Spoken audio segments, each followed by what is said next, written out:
Assalamualaikum warahmatullahi wabarakatuh. Berjumpa lagi dengan saya di channel Forum Akademik ini. Pada video kali ini saya akan memberikan tutorial tentang cara mudah melakukan uji validitas produk momen untuk kuesioner dengan menggunakan SPSS. Nah, tapi sebelum lanjut, saya beritahukan buat teman-teman yang baru menemukan channel ini dan belum subscribe, silakan klik tombol subscribe-nya dulu dan aktifkan loncengnya supaya tidak ketinggalan video-video tutorial lainnya. Baik teman-teman, sebelum kita masuk ke aplikasi SPSS-nya ya, teman-teman harus tahu dulu uji validitasnya ya. Nah, kita bahas dulu konsep dasar uji validitas person produk momen. Nah, di sini ada 3 konsep ya teman-teman. Yang pertama ada uji validitas berguna untuk mengetahui kevalidan atau kesesuaian kuesioner yang digunakan oleh peneliti dalam mengukur dan memperoleh data penelitian dari para responden. Nah, jadi teman-teman, sebelum kuesioner itu diberikan ke responden, kita harus uji terlebih dahulu kevalidannya. Kalau kuesioner itu sudah valid, berarti sudah bisa diberikan kepada para responden, ya. Jadi seperti itu. Kemudian yang kedua, kuesioner penelitian dikatakan berkualitas jika sudah terbukti validitas dan reliabilitasnya. Kemudian yang ketiga, uji validitas person produk momen menggunakan prinsip mengkorelasikan antara masing-masing skor item kuesioner dengan skor total jawaban responden. Jadi ada 3 konsep ya, dasar uji validitas person produk momen. Kemudian di sini ada 3 langkah-langkah ya dalam uji validitas person dengan menggunakan SPSS. Yang pertama itu kita harus menginput data, kemudian analisis, setelah itu langkah berikutnya yaitu output ya. Baik teman-teman, nah kali ini kita akan melakukan input datanya terlebih dahulu ya. Nah, di sini saya sudah memiliki data hasil kuesionernya ya. Nah, jadi sebelum kita memberikan kuesioner ini kepada responden untuk penelitiannya, kita uji dulu nih teman-teman. Nah, dalam pengujian itu saya mendapatkan hasil datanya ini ya. Nah, di sini kuesioner saya ada 9 pertanyaan teman-teman. Ya. Ini butir soal 1, 2, 3 dan sampai 9 ya. Nah, respondennya orang-orang yang menjawab pertanyaan-pertanyaan ini ada 10 orang teman-teman ya. Nih. Nah, jadi N-nya ada 10 begitu ya. Kemudian totalnya ini ya, skor totalnya. Nah, ini total ini adalah jumlah jawaban responden pertama ini ya. Dari pertanyaan pertama ya sampai pertanyaan ke-9. Nah, ini dijumlahkan, kemudian ini hasil skor totalnya teman-teman ya. Oke, seperti itu ya. Kemudian sekarang kita buka aplikasi SPSS-nya ya. Kita buka. Setelah itu teman-teman klik bagian yang variabel view ini ya. Oke. Nah, di sini kita karena di sini ada butir soalnya ada 9 ya. Jadi kita masukkan seperti ini. X1.1 sampai X1.9 ya.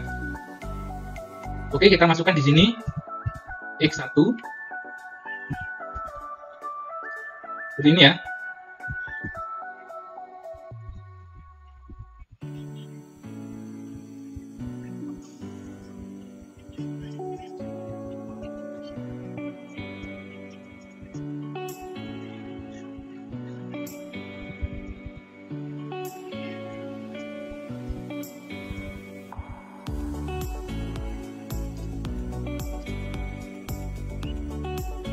Nah, setelah sudah memasukkan seperti ini teman-teman, biarkan saja ya. Di sini tidak ada yang diubah kecuali yang bagian desimal ini. Karena di bagian jawaban tidak ada desimal. Jadi kita ubah menjadi 0 ya semuanya. Oke, kita ubah jadi 0. Nah, setelah selesai seperti ini, teman-teman pergi ke data view ya. Nah, di sini akan muncul X1.1 sampai X1.9. Nah, langkah selanjutnya, teman-teman pergi ke ini ya, ke Excel, kita copy ini ya, kita copy dari sini sampai skor total ini, sampai ke bawah ini ya. Kemudian kita copy, setelah itu kita pergi ke SPSS, kemudian kita pastekan di sini. Nah, oke seperti ini ya. Kemudian untuk mencari uji validitasnya, teman-teman bisa klik bagian analis ini. Kemudian correlate, nah itu teman-teman bisa klik di variate ya. Kita klik. Nah, setelah itu akan muncul kotak dialog seperti ini teman-teman. Nah, di sini akan muncul X1.1 sampai X1.9 0.9 ya. Nah, teman-teman bisa blok semuanya ini ya. Kita blok semuanya. Nah, kemudian kita taruh ke bagian variabel ini ya. Nah, seperti ini. Kemudian di bagian correlation coefficient tetap persen ya. Nah, untuk bagian ini tetap semuanya. Teman-teman tinggal langsung klik OK. Nah, nanti akan muncul di sini ya correlation-nya.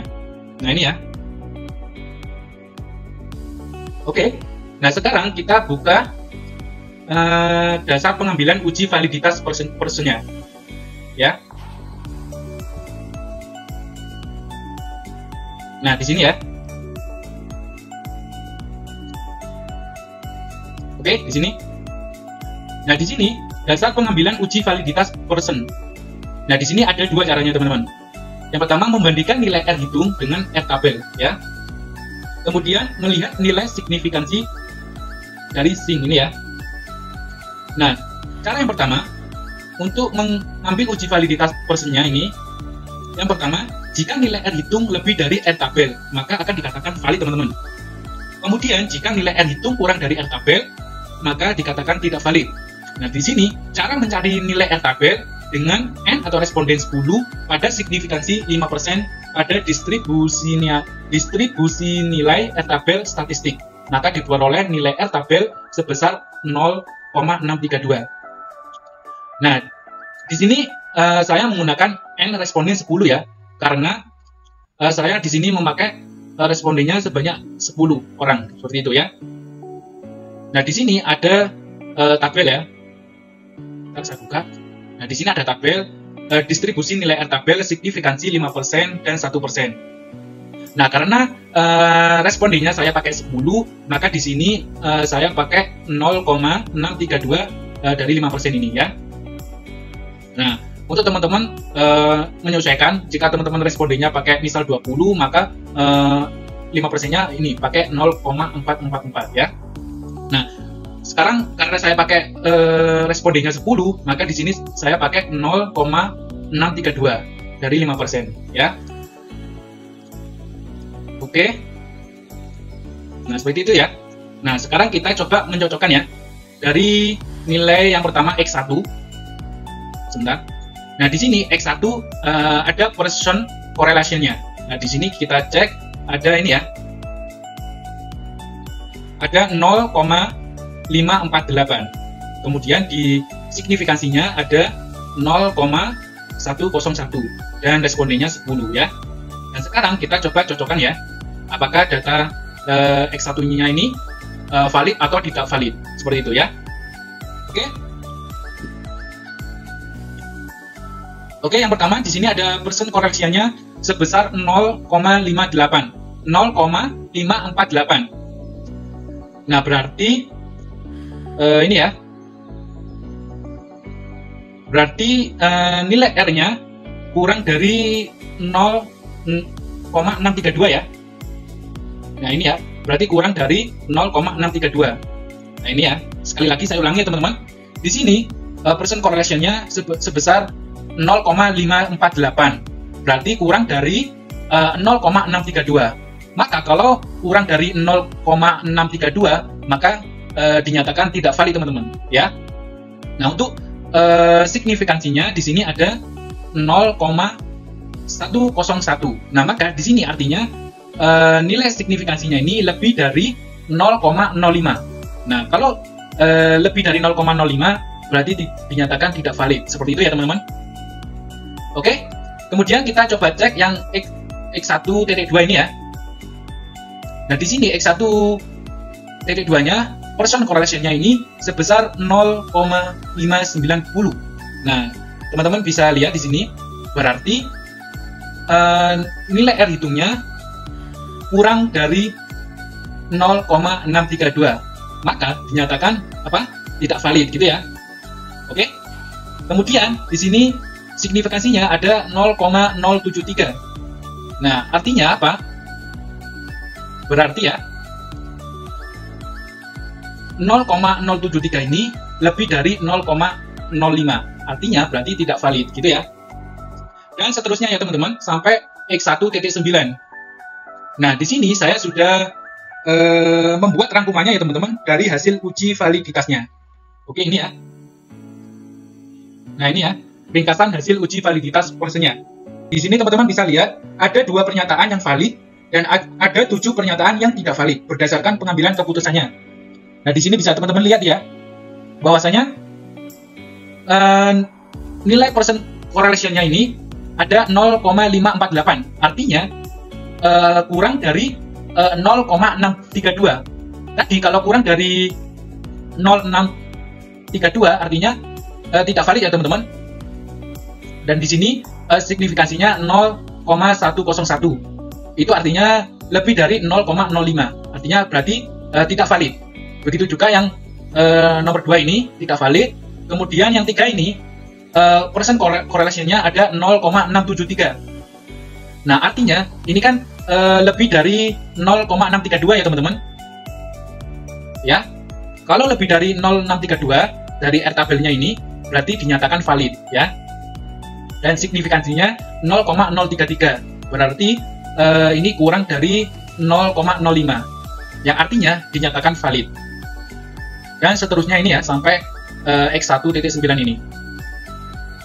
Dan bisa disimpulkan di sini ada 2 pernyataan yang valid dan ada 7 pernyataan yang tidak valid berdasarkan pengambilan keputusannya. Seperti itu ya teman-teman. Untuk penjelasannya. Nah, setelah mengadakan uji validitasnya teman-teman, dari hasil pernyataan-pernyataan yang valid ini, nanti kita akan uji reliabilitasnya ya. Untuk uji reliabilitasnya akan saya bahas di next video, oke? Nah, buat teman-teman bisa mengecek ya, apakah kuesioner teman-teman yang dibuat sudah valid atau belum dengan menguji validitas dengan menggunakan SPSS ini, oke? Saya rasa cukup ya pembahasan video kali ini tentang uji validitas person produk momen untuk kuesioner dengan SPSS. Semoga video kali ini bisa dimengerti buat teman-teman, bisa dimengerti teman-teman ya. Buat teman-teman yang belum mengerti, silakan tulis komentar di video ini. Oke, semoga video pembahasan ini bermanfaat buat teman-teman. Sekian, wassalamualaikum warahmatullahi wabarakatuh.